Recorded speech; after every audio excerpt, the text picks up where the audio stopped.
You ain't never been there for me, so why should I be there for you? Shit, fucking with you, get a nigga locked up. I ain't trying to go back and forth with your ass. You gonna help me rob this dude or what? Cause I don't play games. You think just cause you're a white girl with a fat ass, you can talk to a nigga any kind of way? Bitch, you can't. Ain't nobody talking to you crazy. What the fuck you mean? Like a nigga on some cheap wine. You got me all the way fucked. Marvin, I swear I seen the inside of that nigga house. He got everything in there. He got a whole motherfucking 90-inch TV. The nigga got at least 30,000 in jewelry. He got a refrigerator that talk to you. I swear. You a lie. I walked by that shit. That motherfucker asked me to sit down and he was gonna fix me something. That's your problem. You be lying. I swear to God. You would know the truth if you tripped. We need this lady. I'm still on party. Don't act like you don't need this money. You behind on child support and you lost that bed in the you don't know what the fuck I motherfucking owe. The next time you pocket watch me, I'ma put you in my pocket. Whatever, nigga. They go to the house right now.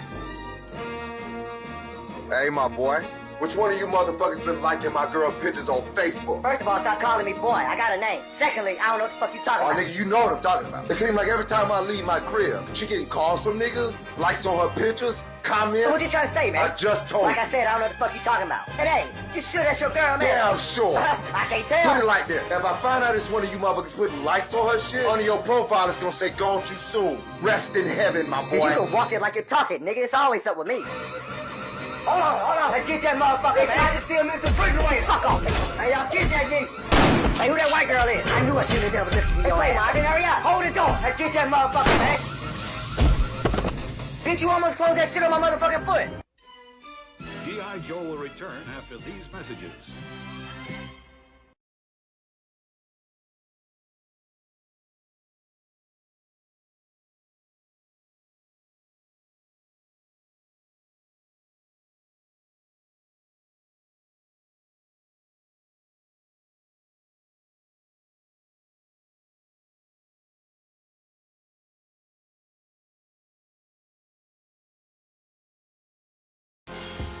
Round one. Fight! Juggernaut punch!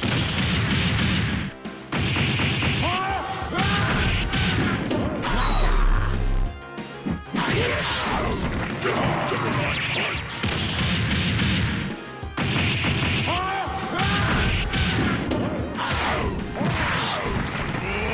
I'm out of meters!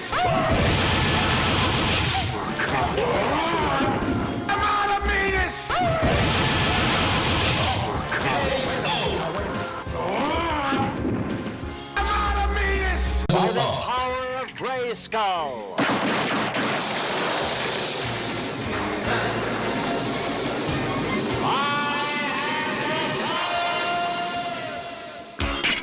Round one. Fight!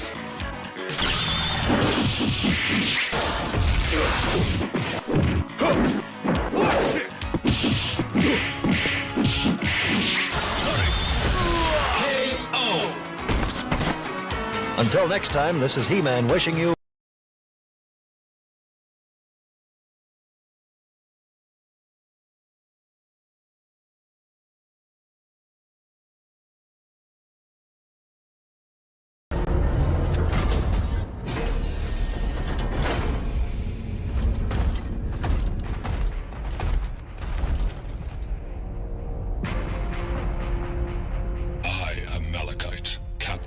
White Templars, you requested my presence. Face to face. To be clear, it was not a request.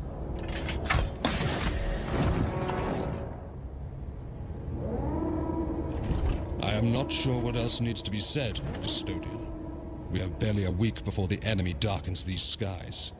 You have gathered the wretches for the tithe. Now you will depart and leave us to face the foe alone. Within the hour. Then what need have you of me? Do your protocols require you to look me in the eye as you deny our request for reinforcements? I am here as the Emperor's voice to command you to obedience. Istrad is within our protectorate. We will hold on to our ancient oath to watch over the sanctity of this world. We will fight here, and if need be, we will die here. You will do none of these things.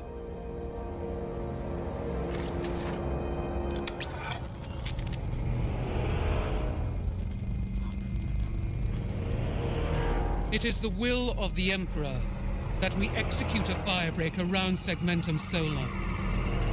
A A ring of lifeless worlds, forcing the Hive fleets to seek biomass elsewhere. No.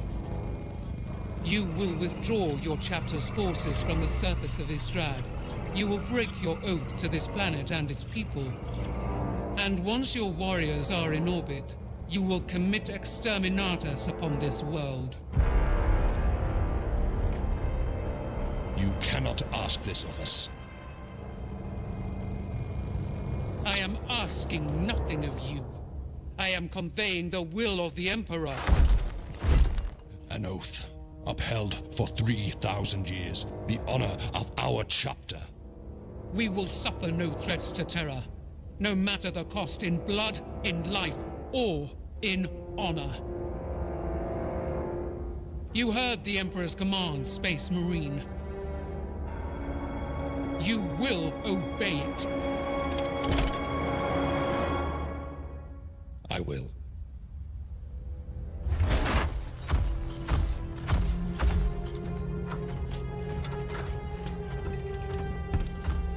The galaxy once burned because of Space Marine pride.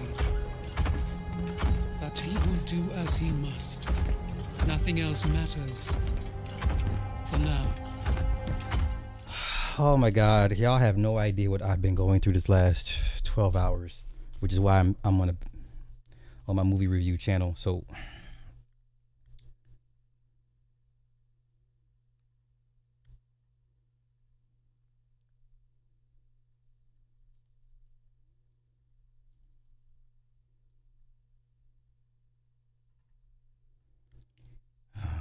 okay.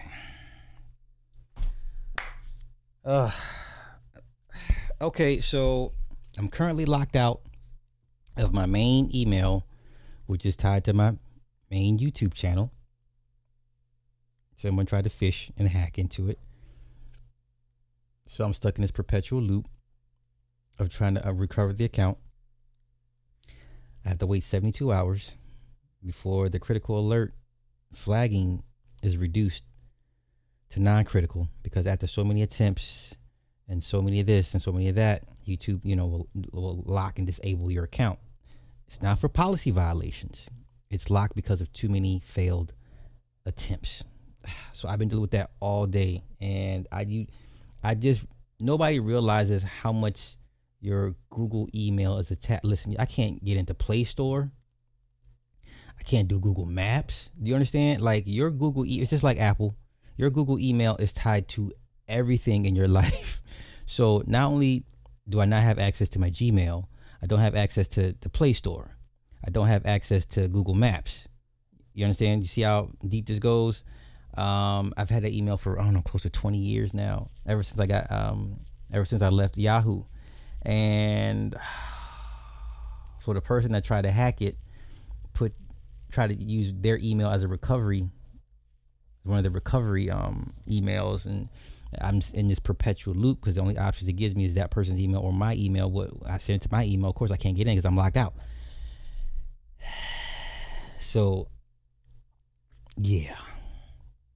So Google said, let's shut it down until we can get this thing figured out. So that's how my day's been going.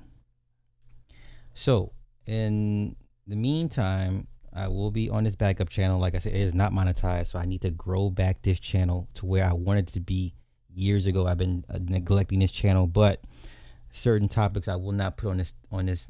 I'm going to keep it strictly movies, music, fashion related. I'm sorry, but I don't want the urban stuff on this channel. I just don't. I'm in a good algorithm. My algorithm is pretty spotless, pretty pristine. I don't want urban stuff on this channel like that. You know what I'm saying? So if I cover topics that just happen to involve urban people, but like I said, music, movie, fashion, music, movie, music, fashion, and that's pretty much it, because that's what I initially created this channel for. So now I got to grow it, because I'm just oh my god, anywho, that's how my day has been going. I'm not gonna sit here and complain about it. It could always be worse. Where is my Is my widgets not? What, my widgets not working? What's going on? Okay, now I gotta find my Streamlabs. What we doing here, Streamlabs? Chat box. Copy.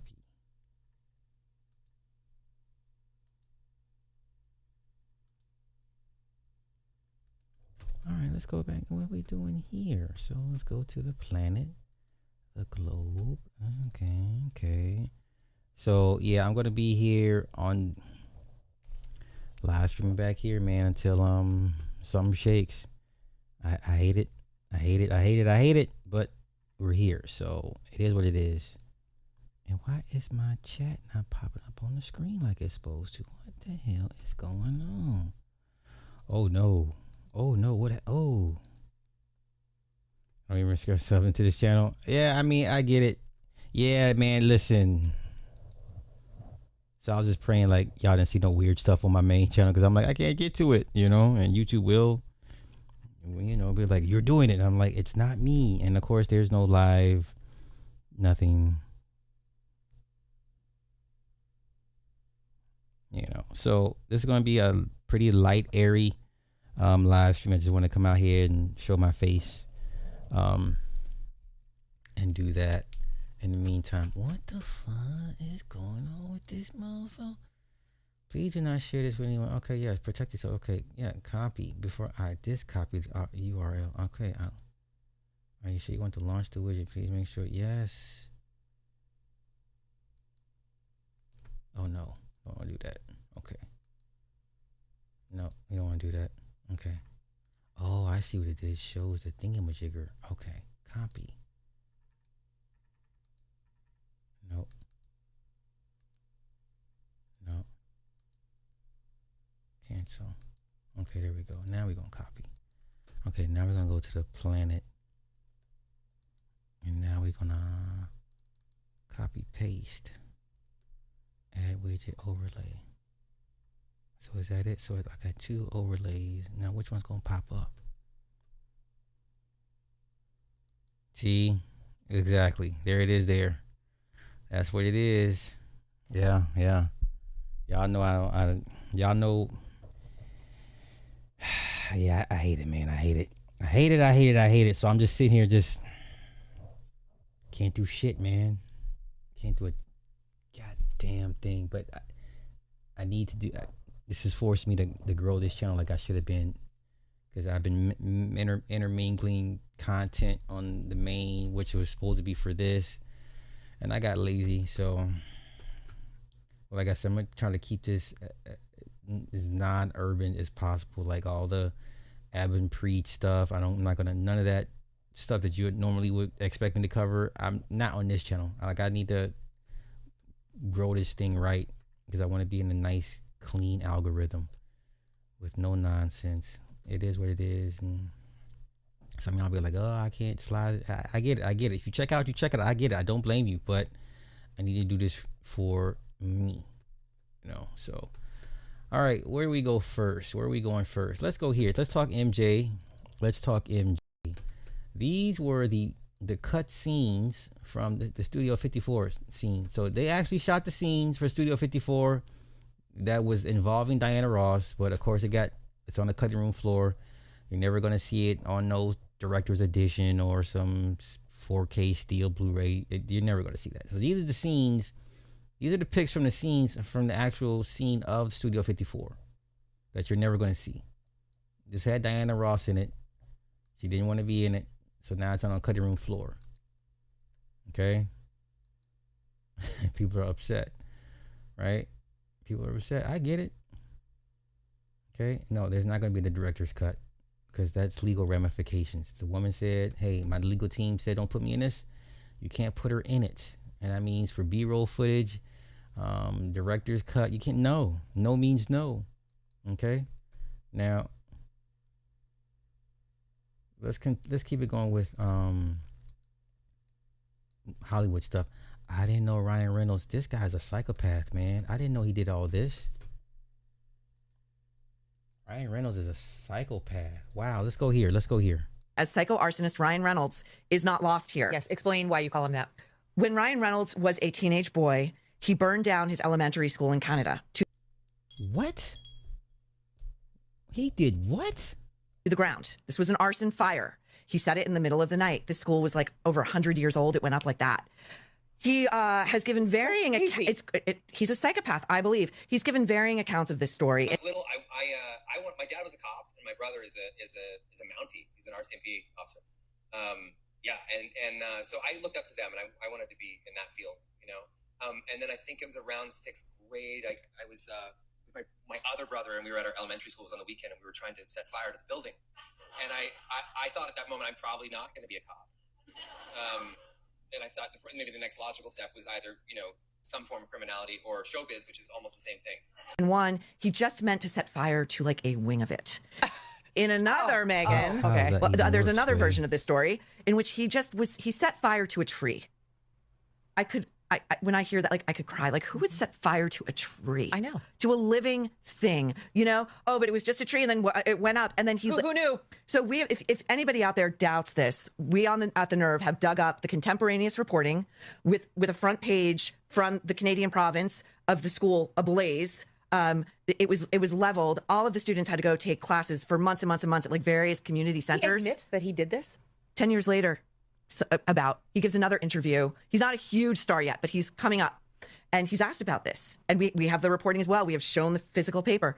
He says, yeah, you know, I did that. I did do that. You know, I got away with it. Wow. I got away with it, and I just hope some poor schmuck isn't sitting in jail for what I did. Oh my God. Wow. Mm-hmm. That is a psycho-arsonist. Mm-hmm. To say nothing of then he and his director or co-director on Deadpool, I think the most recent Deadpool, his and Blake's daughter, it has a role in the movie, and she's behind those masks, so it's unclear why he insisted it had to be the daughter. And the line of dialogue was, so it was basically like, "Hey, Deadpool, when I want your opinion, I'll smack that dick out of your mouth, or I'll smack my dick out of your mouth." And this is on. I didn't know he did this. This man's a psychopath. On the commentary for the DVD, the bonus content, Ryan and this guy Sean, I believe it's Sean Levy, if I'm correct, they're laughing about it. And they're laughing at how his then 8-year-old daughter kept saying, "Daddy, I don't want to do this. I don't want to say this dialogue. I don't want to." And they're laughing, and he's like, "Yeah, so we made her do it between like 50 and 500 times." Like, he's a piece of shit, this guy. He's a piece of shit. Maureen, we've talked about this. It's very rare that there's a huge delta between the character of the husband and the character of the wife. Yeah. It's very rare. Yeah. I mean, that's why I really believe in that saying, show me who you love and I'll show you who you are. Exactly. Show me who your friends are and I'll show you who you are. Yeah. So it's not surprising to me. The odds of him being this great, terrific, kind-hearted, good man and her being this insane, malignant narcissist are extremely, extremely rare. They'd be divorced already. I agree completely. And if they do get divorced, trust me, it will be because Ryan is trying to salvage his career. Yeah. Paramount has already dropped 3 feature films that he was to either star in or executive produce or direct as Psycho. Wow. That's insane. I mean, I knew he was off the hinges. I didn't know he burned down what in the hell is going on? Wow. That's crazy.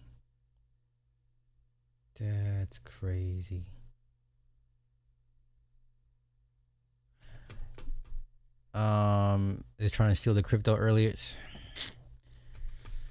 Fuck, man. Ugh. Okay. So let's go here. More Michael. More Michaelness.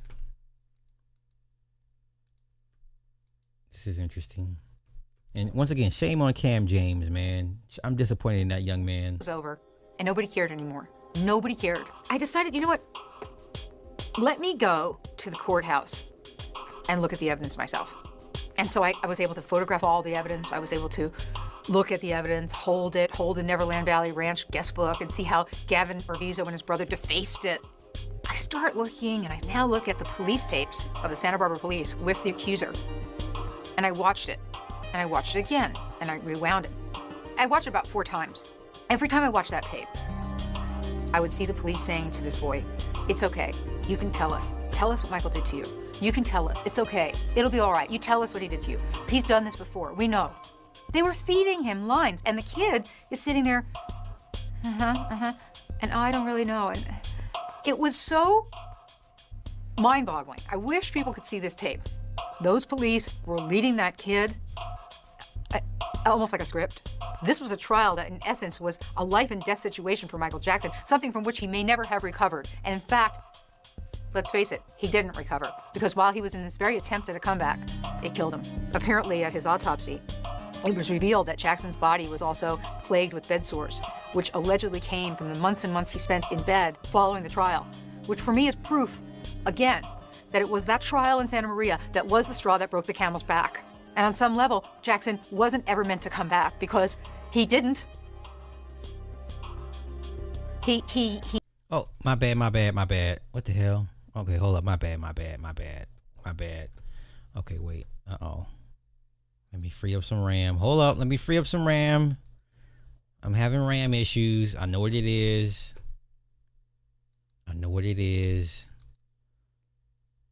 Damn it. Give me one moment. Let me free up some RAM, y'all. Bear with me. So they were shilling the crypto, huh? I'm telling you, man, people just matter of fact, we'll let's go over some without laws. Just humans in general. Yeah, let's just do that. I want to cover some. Hold up.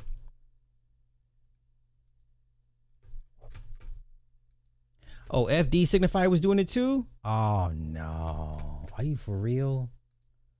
Oh no, that's disgusting work. Oh shit, did I just X out of my damn, oh my goodness, did I just kill my whole tabs?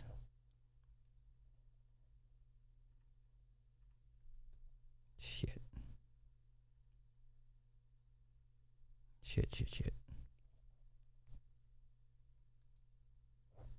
Oh, there we go. Okay, we good. I didn't kill it. Okay. Let me find the Marina Abramovich. Now, say what you want about this woman. I get it. Abramovich. Experiment. This is humans in general, man. Here we go. Okay. Remember this experiment she pulled, I don't know, about maybe 10 years ago? Oh, no, way, okay, 1974. Okay. Pay attention. This is important. This is humans in general. Okay. So let's go. You ready? Okay. 1974, Marina Abramovich stood still for 6 hours and let strangers do anything they wanted to her. The performance was called Rhythm Zero. Pay attention. This is crazy, right? Beside her was a table with 72 objects. Some were harmless: a rose, feathers, honey, bread, wine, and perfume. Others were weapons: scissors, knives, razor blades, chains, a whip, and a loaded gun. At first, people treated her gently. They gave her flowers, kissed her, and moved her body like she was a doll. Then they realized she would not resist. The crowd began cutting off her clothes, touching her, writing on her skin, and using blades on her body. Someone cut her neck and drank her blood. Near the end, a person placed a loaded gun in her hand, pointed it at her head, and pushed her finger towards the trigger. A fight broke out between spectators. Some wanted the performance to continue, while others realized someone might actually pull the trigger. That was the moment the room split between those willing to hurt her and those trying to stop it. When the 6 hours ended, Abramovich started walking toward the audience. Many of the same people who had touched, humiliated, and hurt her turned away and left, unable to face her as a real person again. This is why, when I say humans, this is humans. Okay? I'm not saying anybody in specific. This is just humans in general. Okay?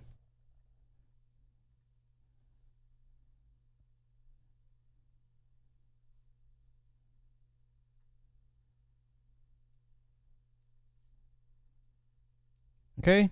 This is humans in general. Okay? Are you surprised? Is anybody really surprised? Okay?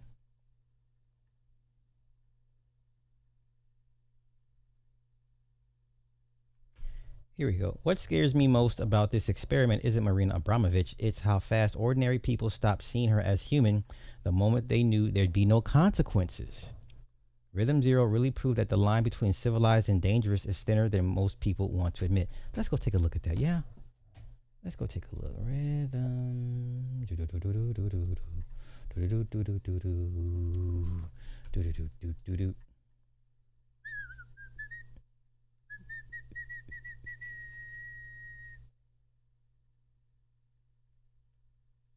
Let's go here.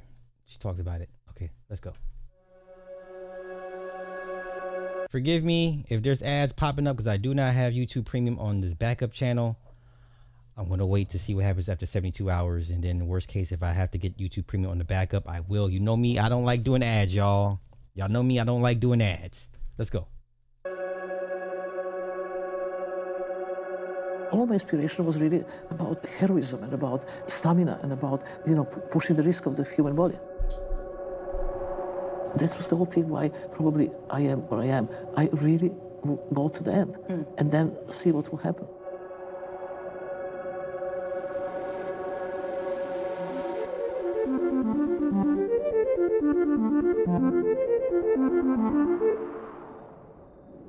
Marina, we've come together to talk about your Rhythm series. We have been lucky enough to bring into the collection some of the extraordinary photographs that captured the work that you did in the mid-70s. And they give us an insight into those 5 extraordinary performances. One of the things that you have talked about a lot is how performance wasn't valued or the records weren't kept. But these prints are the evidence, and they are quite extraordinary objects in their own right. They're quite battered. When I left Belgrade, I escaped from my home. Yeah. All what I did, I took these photographs. Okay, I don't care about the backstory, ma'am. I don't care about your backstory. So it's based on a Slavic drinking game. Okay, let's go. Rhythm 10 was actually one of the first performances which I made in Edinburgh. Based, I understand it, on a Slavic drinking game. So it's a Russian Slavic game when, the late nights in the bars, they would play this knife game. They would put knives between the fingers very fast. So like hand and then... And the knife stopping between the fingers. Okay, so that's the scene that we saw in Aliens when Bishop held down Hudson's hand, right? And did the knife trick. Okay. 20 knives. And then I have 2 tape recorders. An important part of the Rhythm performances are the quite precise instructions. So the instructions were very much part of my entire childhood, because my mother, all my life, was giving instructions to me. She was absolutely like a communist major of the army. So I would wake up and there would be instruction, what is in the fridge, what I should have for the breakfast. And then when I start doing performances, I always want to make instructions for myself, which I follow religiously, absolutely to the end. And then they give me some kind of frame of action. I put a sheet of white paper on the floor.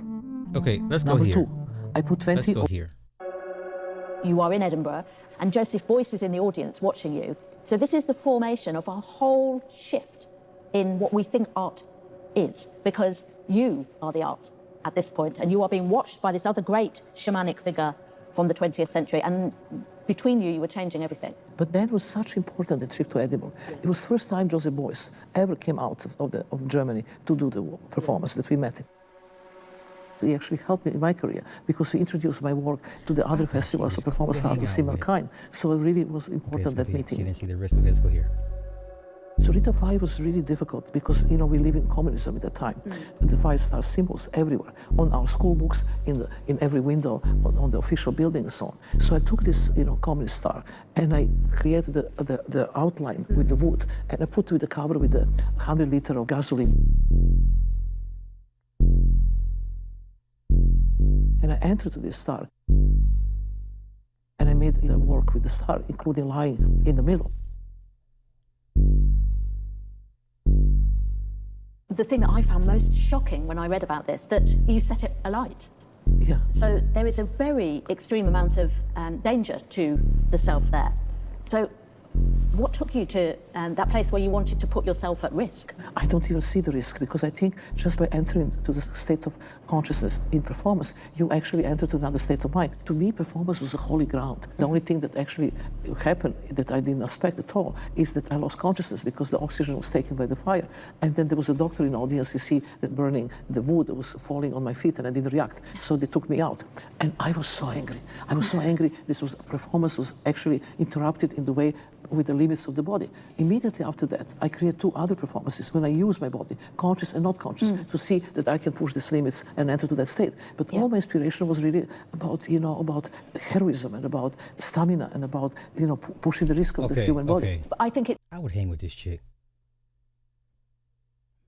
Rhythm 4, rhythm 2. Now we're getting okay. This is the one we want to talk about. Rhythm 0. This is the one.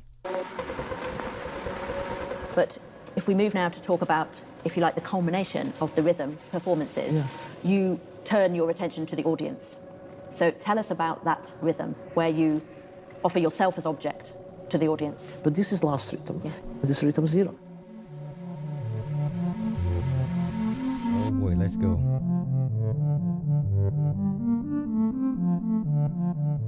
Directions. On the table, there are various objects you can use on me. I am an object. The performance lasts for 6 hours, from 8 p.m. to 2 a.m. I take all responsibility upon myself. 1975, Naples. So, very clean, simple, but this was hell. Rhythm O has been in Tate's collection for some time as a set of objects, but for those who haven't seen it, let's just, so a table is about this big? Yeah. How many objects? 76.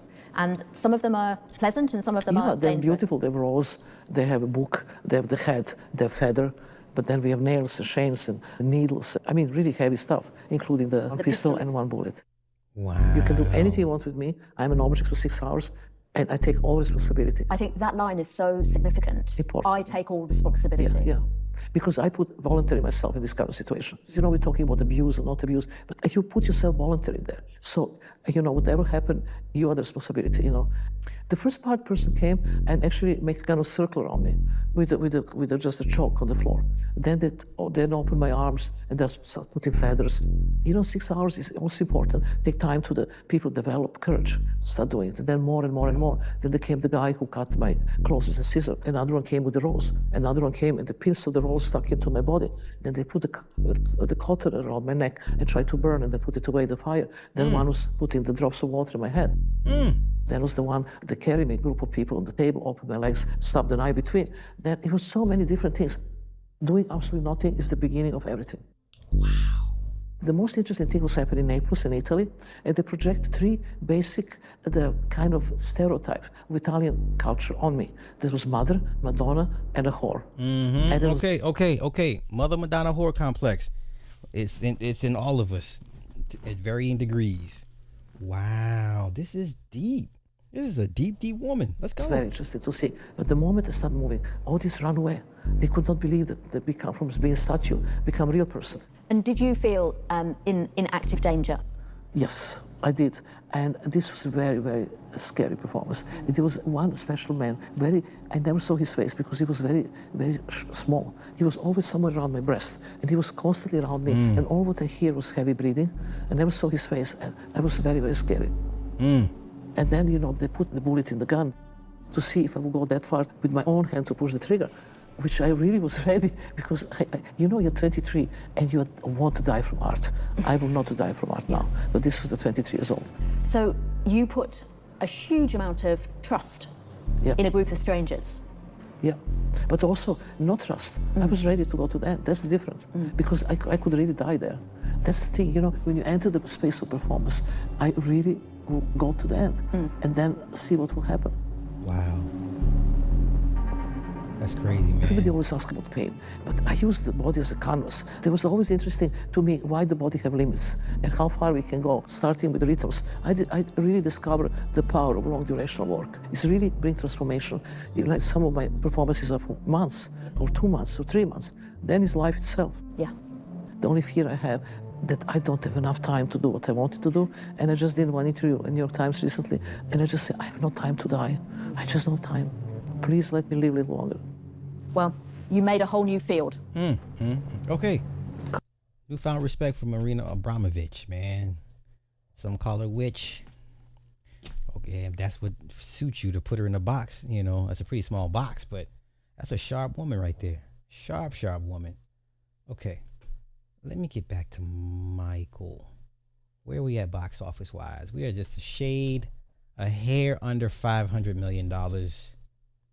We are a hair under 500 million. Come on now, refresh. 496. We are at 496. And we still have Russia, Korea, and Japan.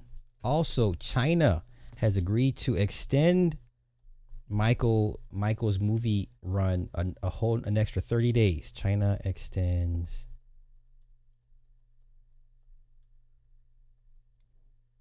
Yeah, they've agreed to extend it 1 month until June 23rd. Okay. All right. It's received at this rare extension, which again, they tend to put their movies first before American movies. But China is the second biggest territory in the world behind the Americas when it comes to box office totals. Everyone needs to know what your movie's going to do in China, because China only allows so many movies a year to be shown from America, or even outsiders in general, because they like to put their stuff first, which is smart. Okay. But it's been extended to June 23rd. Okay. And also, yes, I believe Michael is the highest grossing domestic biopic of all time. It officially beat Bohemian, which we knew it would. Like, why is everyone like shocked? Like, y'all didn't see, we saw this coming, but okay. So 212 is the new total. The old total was, oh no. Okay. It's going to catch it. It's at 216. It'll catch it. It'll catch it. But once again, this is going to tell the story right here. So it'll catch the 216. It's at 212 right now. So in the next few days, it will become the highest grossing biopic of all time. We're at $4 million. It's behind by $4 million. Okay. But we need this international to at least 750, 800 million. That's what I said it needed to hit for this thing to hit $1 billion. It's at 500 million right now. Once again, we're waiting for the opening of Japan, Russia, and Korea. And China has extended its run. China right now, it's made $6 million in China. It's made $6 million in China. All right. Okay. Let's go here. Michael Jackson and Quincy Jones listened to 800 songs to find 9. Now, if you're an esoteric person, you believe in numerology, that's a special thing, 9. Right? Then Quincy threw out 4 of those 9 and went back to the studio. Beat It, Human Nature, PYT, and The Lady in My Life were emergency replacements for songs that were not good enough. Wow. Think about it, y'all. Beat It, Human Nature, PYT, and Lady in My Life were emergency songs. I would love to hear the rest of what they all did. They spent 4 months just listening. Quincy and Rod Temperton sat in the LA studio in 82, going through song after song after song from every songwriter they could pull a favor from. Most got cut after a few seconds. Of the 800, they only ended up recording around 30 with Michael actually singing. Of those 30, only 9 made the final list. And when Quincy listened to the finished album, decided 4 of his own picks were not strong enough and pulled them. We need to hear those songs. The 4 songs he replaced them with became some of the most famous in pop music history. The 4 he went to cut on to become hits for other artists. Oh. So shout out to Quincy to having enough humility to say, hey, my songs are not good enough. Most producers wouldn't have done that. Recording those replacements almost broke the team. During the Beat It sessions, Quincy had 3 studios running at the same time. Eddie Van Halen was in one of them laying down his guitar solo for free. He had thought the call from Quincy was a prank. His friends were pulling on him. Mike was in the next room singing a vocal part through a cardboard tube. Engineers were mixing in the third studio. They worked 5 days and 5 nights with no sleep. I know what that's like. At one point, the speakers overloaded and caught fire. Quincy later told the BBC they had to carry engineers out of the studio on stretchers. Musicians too. Greg Phalanges, the keyboard player on the album, said there was a moment where everyone thought it was finished, that they had nothing left to give, and Quincy was still standing there saying, "It is not there yet," while Michael, almost falling apart, kept asking what they were supposed to do now. They finally finished mixing in early November. Then they sat down to play the master back, and the album sounded weak. They had crammed too much music onto a normal vinyl record, and the grooves had to be cut so narrow that the punch was gone. So they cut a verse from "That Lady in My Life," shortened the famous 29-second intro of "Billie Jean" that Quincy had been trying to drop the entire time, and remixed almost the whole album from scratch. 1 song a day, 8 straight days. The only track they left alone was "The Girl Is Mine" because it was already on the radio. The final mix wrapped on November 8th, 1982. The album came out 21 days later.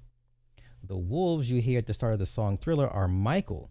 The engineer set up tape recorders in a barn overnight to catch his own dog howling, and the dog never made a sound. So Michael did the house in the booth himself. Impressive. Some of the background vocals on the same track were sung in the studio's shower stall. Vincent Price did his entire spoken word horror section in 3 takes, and the verses he was reading had been written by Rod Temperton in a taxi on the way to the studio that same morning. Michael never wrote his songs on paper. He recorded them on a small handheld tape recorder and then sang them back from memory in the studio. He was a freestyler. Eat your heart out, Jay-Z. The album ended up selling around 70 million copies. It won 8 Grammys, sat at number 1 for 37 weeks, and it produced 7 top 10 hits out of 9 songs. At its peak, it was moving 1 million copies a week. But all that came after the work was done. The work itself was 800 demos, 30 recordings, 4 last-minute saves, 3 studios running until the speakers caught fire, and a producer who refused to put out something he did not believe in, even when it meant pulling his own album apart twice. 9 tracks because they could not find more that were good enough. That's some gangster shit right there. That's some gangster shit. That's some gangster shit.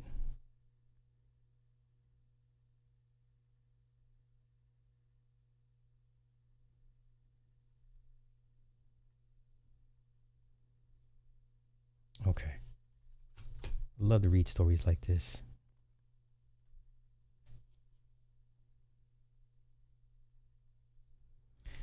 Okay, let's see what else we got. So let me talk about Mortal Kombat 2 real quick. That shit was mid, man. I changed my mind. It's a mid movie. It's good enough. It's good enough. A lot of fan service with the fatalities, especially with Katana and her fans. Fight choreography, depending on who was fighting, was either very good or like, oh, that's trash. Carl Urban, even though he plays Johnny Cage well, he's no martial artist. And you could tell when they were doing the body double cuts, the cut scenes in between, they're doing the up close, all the parrying up close. And I'm like, nah, man, this is a mid-ass movie, man. I'm sorry. Cole dies. He got his head smashed in by Shao Kahn's hammer. Queen Sindel gets killed by Sonya Blade, gets a pike through the side of her head. Kung Lao, he gets impaled with his spinning hat blade. That was a cool little sequence, how Liu Kang did that. Liu Kang technically didn't die. He just ascended. He got stabbed in the stomach, but you just kind of felt like that's not going to kill him. You know what I'm saying? Like, it felt like that's not going to kill him because obviously he chose to ascend, right? He's going to go find their souls and try to bring them back. Jax got killed, impaled through the throat. That was pretty nasty. But Cole, I think Cole got the worst because not only did Shao Kahn smash his head with the hammer, he dragged his body into the acid pit. I'm like, what? The sequence where Raiden gets his throat slit by Kung Lao's hat. That was kind of cool because his essence and armor was kind of like shooting out of his neck, and when he moved around, you could see the light go up and down with it. Like I was like, okay, that's a cool little sequence. Let me see. Kano survives. Jade survives. Katana becomes queen. Sonya Blade survives. Jax got killed. Raiden survives. Shao Kahn, played by Martin Ford, looked good. Martin Ford is like 6'10". He played a very good Shao Kahn. Shang Tsung is always Shang Tsung. He survives. I don't know. Did I miss anything? It's mid, man.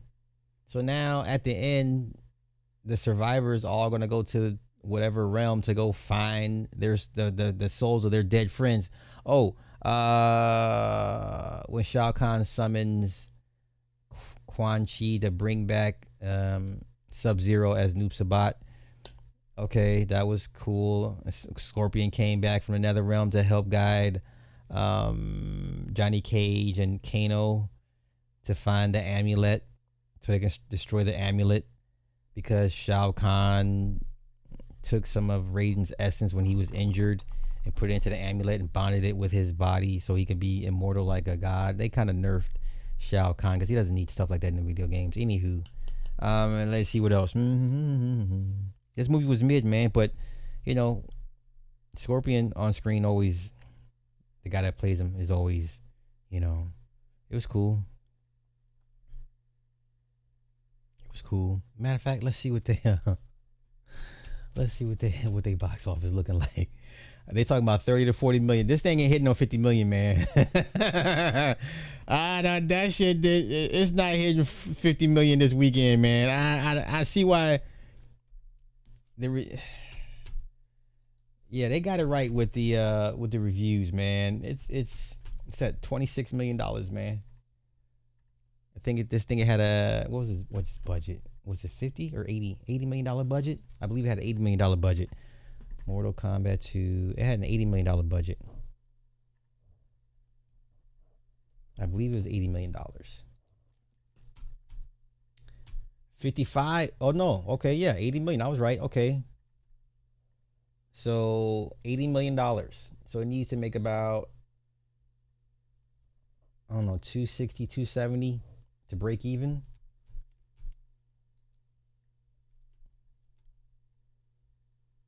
So they're saying between 40 and 45. I'm thinking 30 to 30. I'm thinking 35 to 40.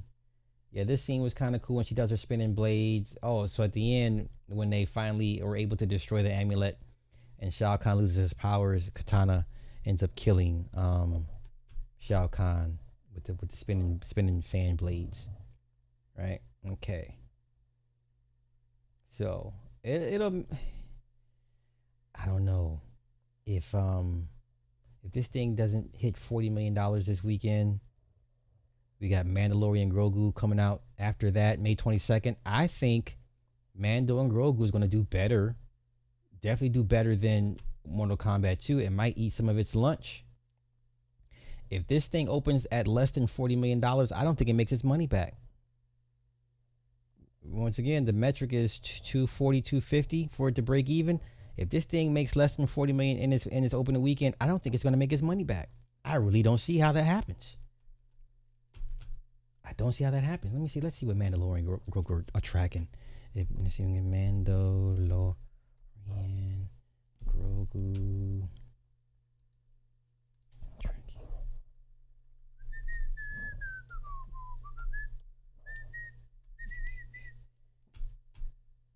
It's looking at $80 million.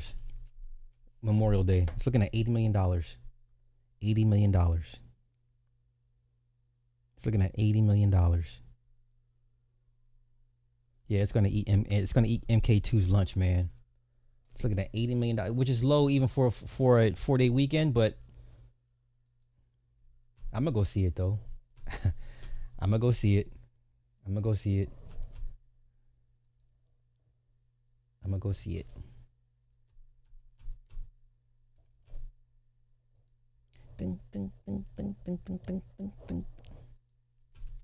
It was mid, man. I'm sorry. I'm not gonna say a lot of y'all. That movie was mid, super mid, super mid. Let's go here. Nick Cannon got fleeced by his accountant. Yeah. Nick Cannon's ex-money manager manages money all right. Let's see. Disappearing with $2 million. Sources with direct knowledge tell TMZ Frank Musaki, a former account manager at a high-end Beverly Hills management and tax firm, is accused of spending several years siphoning cash from Nick Cannon. Federal prosecutors just hit Musaki with an 8-count indictment claiming he leveraged his position managing the business and financial affairs of elite celebrities. While the indictment doesn't mention Nick's name, our sources confirm he's the alleged victim. The feds allege Musaki access gave him control of Nick's debit cards and pins. Why? How lazy do you have to be? And he abused that access from December 2019 through June 2023 to withdraw roughly $1.7 million from ATMs, spend more than $165,000 on Amazon purchase, blow nearly $192,000 on personal travel, and rack up another $160,000 plus in miscellaneous. You know what? If I'm gonna do this, I'm just stacking this money and hiding that shit. If I'm gonna do this and I'm potentially do some Fed time, I'm gonna stack this money and go bury it underneath a tree in the woods. I'm not trying to spend no money. I'm trying to save this shit for when I come out, when I come out of prison. In total, prosecutors say Musaki embezzled more than $2 million from Cannon without his knowledge or permission. Cannon has reportedly been a client for nearly 20 years at the firm where Musaki worked. That's terrible. It's only identified as Company A in the indictment, but the firm allegedly fired Musaki in July 23 after discovering the missing money. But prosecutors say the scheme didn't end there. Musaki also accused of hiding more than 1.7 in allegedly stolen income on federal tax returns filed between 21 and 23, leading to 3 tax evasion charges on top of 5. Why you're going to prison, federal prison? You're going to do about anywhere between 5 and 10 years. Authorities believe Musaki has fled to Uganda. Oh no, he was not. Oh no, where he reportedly holds dual citizenship with the United States. If convicted, he faces up to 20 years in federal prison for each wire fraud charge and up to 5 for each tax evasion. Woo! Okay, so he's looking at 10 to 15, and you fled. Oh no, sir, no sir. Now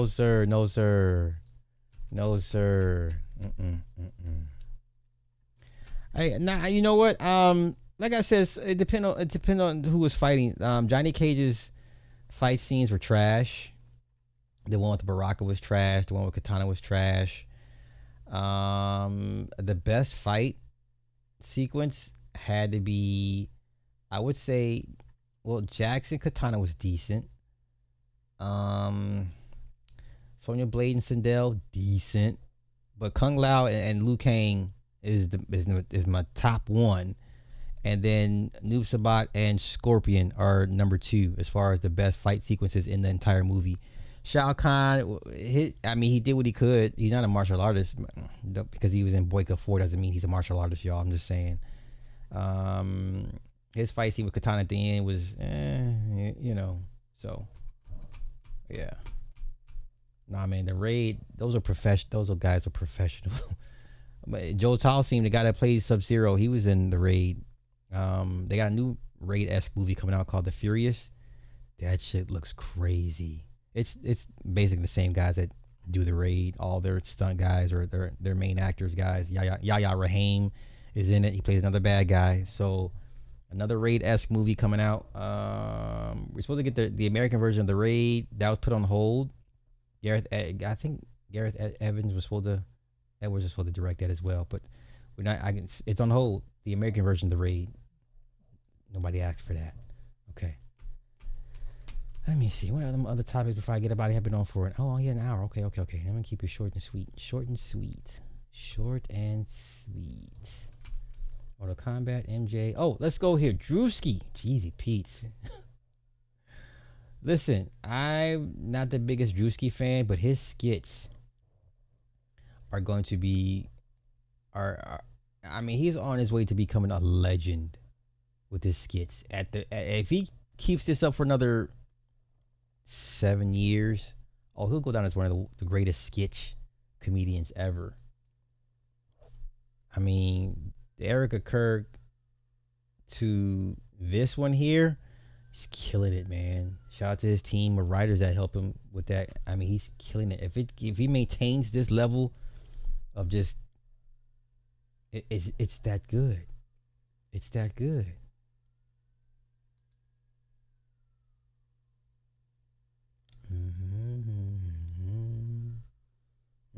Okay, Druski. Let's go over the skit. It's funny as hell, but hey, we've been saying this for years, y'all, with these black Brits. Come on, let's go. I'm here for it.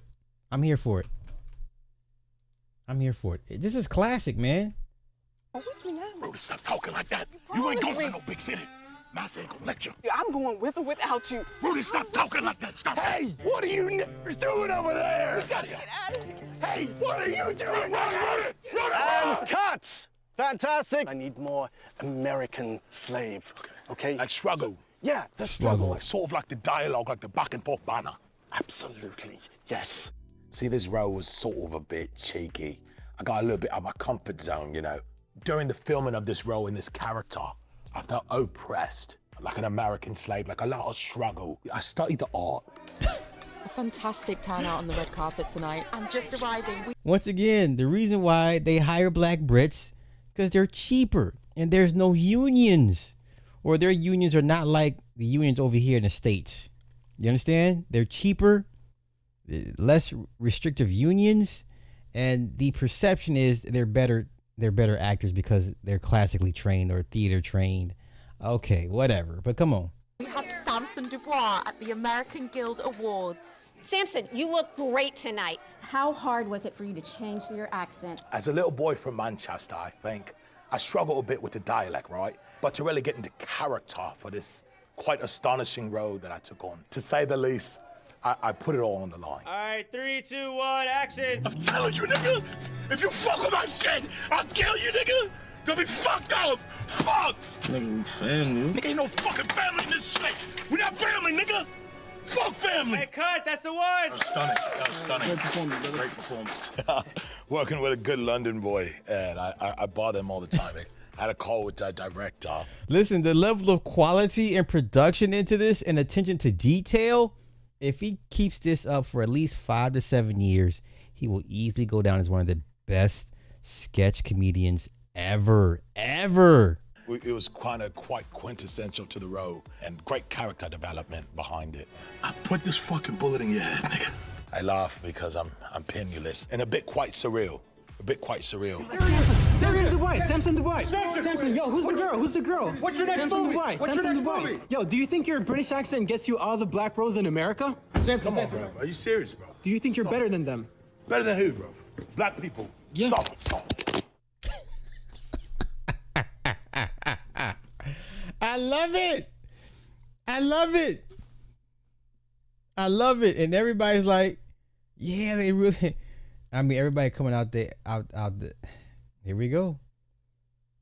It's funny because all these niggas British, yeah. Cynthia Erivo, Chiwetel Ejiofor, Aaron Pierre, what's his name? John Boyega. I don't know who that is. David Ayuelo. Matter of fact, this motherfucker play Bass Reeves. And Idris, I forget her name. There's your girl from Black Panther, right? I forget his name. This is I forget. She was in that stupid movie Queen with. It was her and Michael B. Not David. No, from Get Out. I forget her name. Nope, not Turner Smith. I forget her name, but she was in Woman King as well. There's Dame Damson Idris, homeboy from The Wire. Here's Jodie Turner Smith.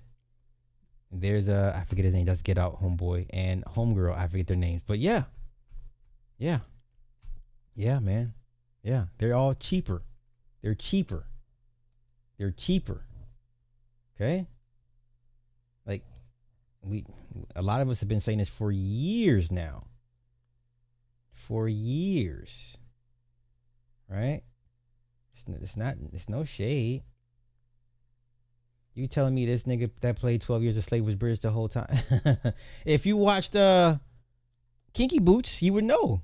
But I don't expect people to know Kinky Boots movie when he played a drag queen.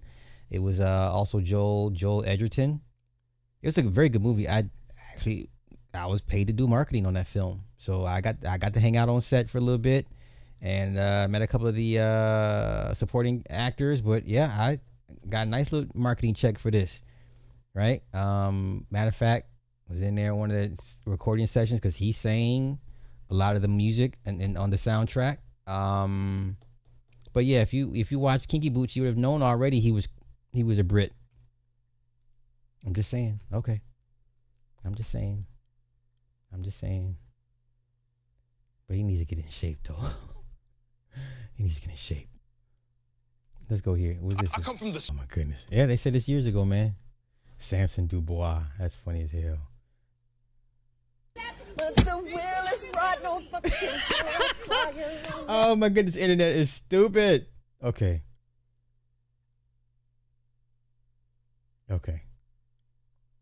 Yeah. Robert Townsend told us too. Too much history. We've been saying this forever and a day. All right. Okay.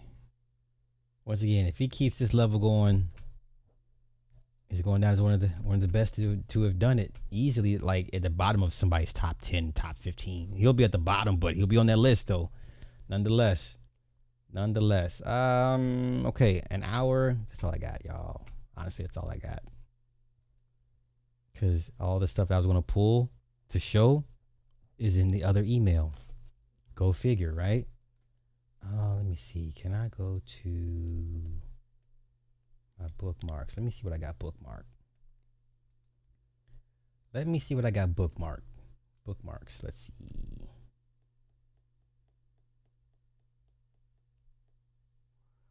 I'll save all this. Oh, no, I'm definitely saving all this. I'm saving that too. Nope. Saving that. Okay, never mind. Okay. Let me get out of here. That's all I got. Like I said, certain topics I'm just not gonna on this channel. I just need to grow it the way I should have been growing it with the topics that are specific to this channel, and I'm gonna leave it at that. So hopefully in 72 hours, y'all, I get my joint back, and this won't be an issue ever again moving forward. So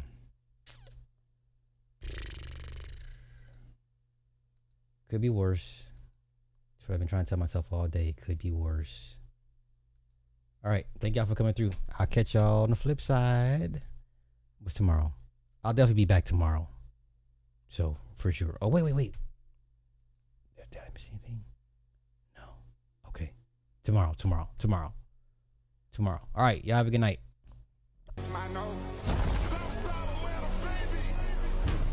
One of the ops, Brits, the catch on tape, the human chase. I'm like a bitch, look like a dog, tell his face. Talking all my hoes, tell my tab, my name her wrist. I've been busting on the side house, she live in the six, I know it's a wrist. These big poppin' they catch me live and take off sleeves. Turn it off heads and pop my shit, my shot, like fucking you up, like being a rice, okay. Body out.